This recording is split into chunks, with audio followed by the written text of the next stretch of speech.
It's a rainy, dreary day. Summer's ended. The reality's hitting. Winter is coming. Cold weather's coming. Kinda stinks. But we gotta press on.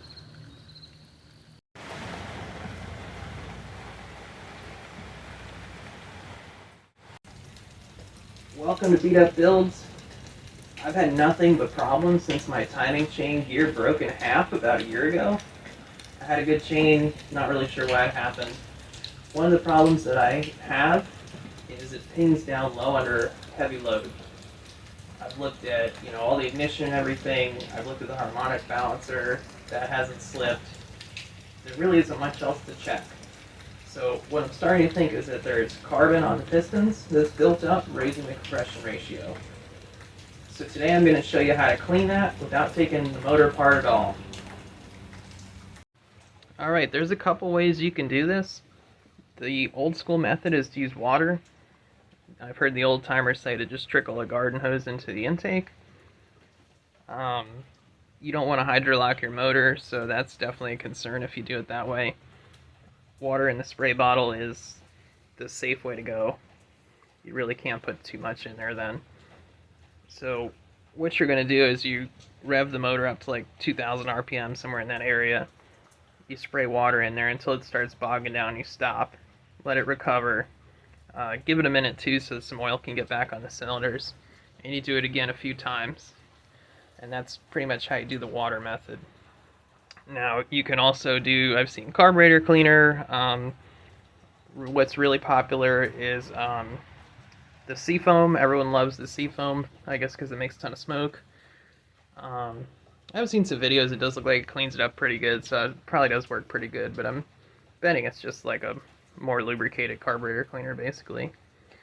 So with the carburetor cleaner, basically you kind of do the same thing, and then after you've done it a bunch of times, then you spray a whole bunch, enough that it'll kill the motor, and you let it sit. You let it sit for about 10 minutes. Let it soak in there. Then you start it up, rev it right up to like 2,000 RPM and just hold it there for a while. Clear everything out and then go for a drive. So basically, I don't want to use a whole can of carburetor cleaner, so I'm going to kind of mix the two methods. I'm going to do water first, and then when I'm done doing the water, I'm going to take the carburetor cleaner, spray it heavily, bog the motor down enough that it stalls it, let it sit for 10 minutes. Then I'm going to start up, rev it for a while, go for a drive. I'm also going to put the fuel system cleaner in here because I got it for super cheap. I wouldn't have gone out and bought it, but I think I got it for like a quarter or something at a yard sale, so I'm just going to put it in here. Couldn't hurt. So I'll show you that process next. So one thing I want to mention is you want to get this up to operating temperature. So sit here and let it idle. It'd probably be even better if you drove it around and really got it hot, but at least if you idle it'll be hot enough.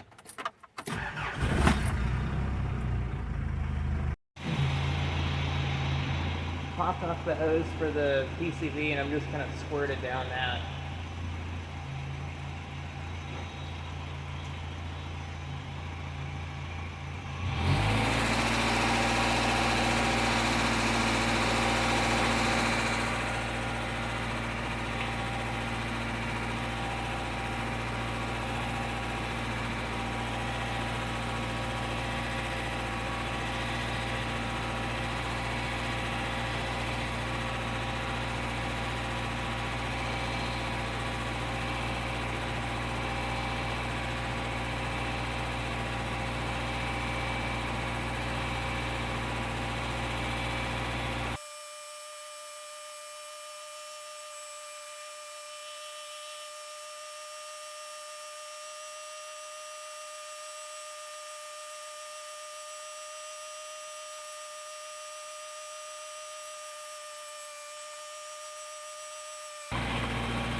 Alright, I've done what I think is enough of the water.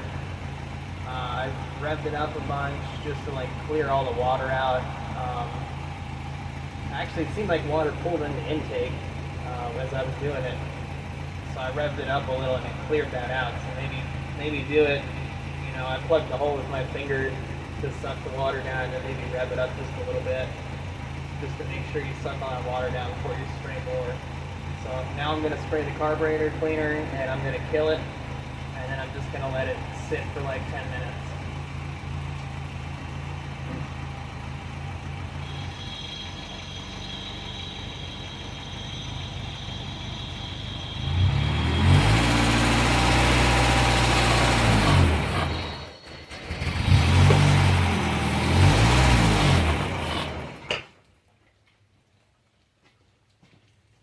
Alright, let's see what that does.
Still haven't put the fuel additive in yet. I'm trying to beat on it a little bit. And I'm going to see if the pinging's going away. Never really pinged when it was floored, so we'll see.